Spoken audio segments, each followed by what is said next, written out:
Bonjour à toutes et à tous, mon nom est François Parlant et aujourd'hui j'essaye de vous montrer comment dépivoter un grand tableau. Je vous avais déjà montré comment faire cela avec Excel, avec l'outil Power Query Editor. Malheureusement cet outil n'est disponible que sous Windows, donc comment faire quand on a un Mac en particulier ou quand on travaille sous Google Sheet? Et bien voilà, on va essayer de le faire dans les outils Google et je vous montre que cela est faisable avec une petite formule qui s'appelle flatten, qu'on pourrait traduire par aplatir. Mais d'abord, je vous réexplique ce que je veux obtenir. Ici, nous avons donc la zone, l'Europe, l'Asie, l'Amérique, on a le pays, les différents pays sont là, et est-ce qu'il s'agit des informations concernant les commandes ou les ventes? Et on a ensuite les informations pour le mois de janvier 2014, le mois de février, etc. Or, cette organisation des données ne va pas m'aider lorsque je vais vouloir faire des moyennes, des évolutions entre toutes ces informations-là, puisque j'ai plein de colonnes avec des dates, il m'en faudrait qu'une seule.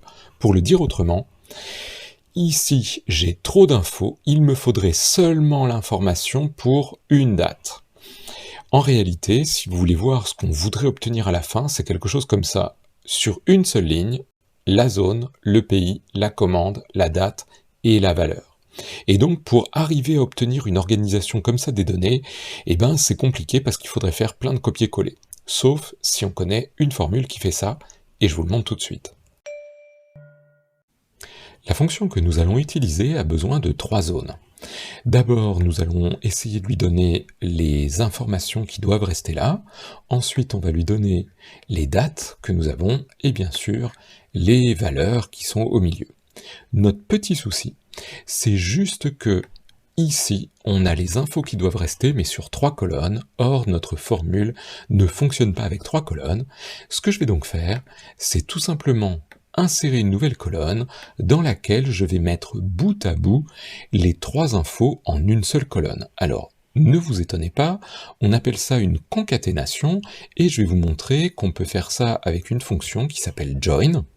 Et join est vraiment sympathique, ça nous demande d'abord de lui dire ce que l'on va mettre au milieu comme séparateur entre chacune des données. Alors je vais ouvrir les guillemets, et je vais mettre un petit caractère, c'est un caractère qui est sur mon clavier, qu'on n'utilise pas souvent, qui est une barre verticale, mais je trouve que c'est assez joli quand on veut séparer des données.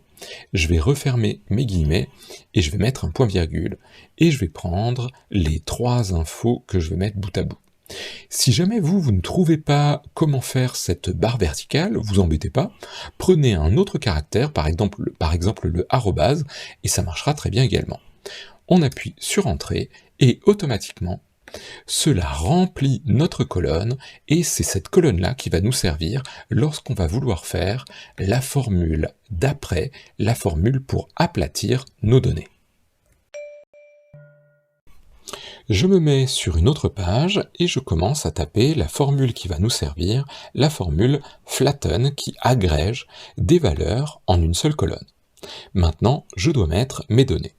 Je vais donc aller sur la feuille des données, je vais me remettre au début, ce sera plus simple, nous y voilà, et je vais prendre les informations que l'on a mis ensemble. C'est notre première zone. Maintenant, pour lui dire « prends une deuxième zone », je vais mettre un petit « et », qui veut dire un petit peu de la colle, mais avant de mettre la deuxième zone, j'aimerais mettre le séparateur. Je vais donc ouvrir mes guillemets comme tout à l'heure, mettre la petite barre, refermer les guillemets, et je mets à nouveau un petit « et » pour dire « ajoute la suite ». Comme tout à l'heure, si jamais vous ne trouvez pas la barre verticale sur votre clavier, mettez un arrobase à la place, ça ira très bien. Maintenant, il faut que je prenne les dates.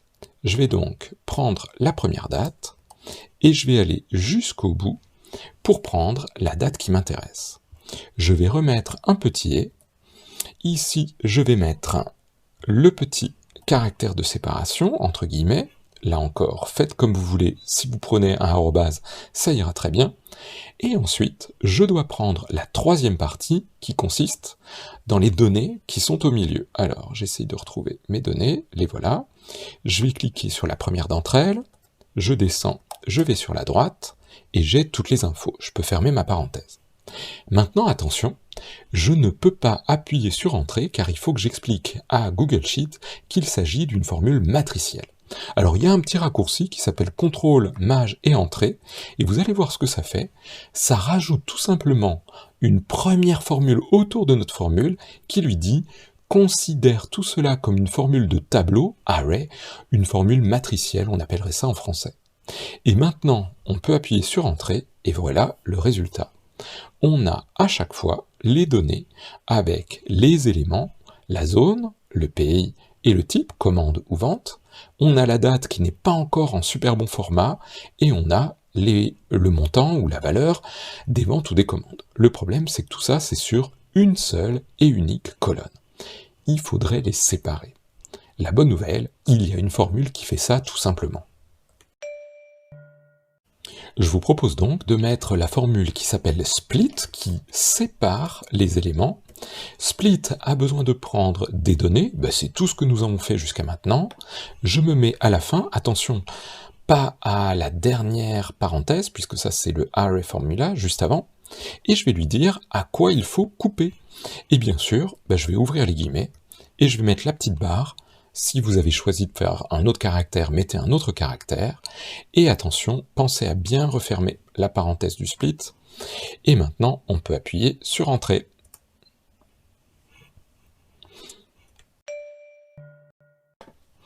Il ne nous reste plus maintenant qu'à mettre le bon format ici.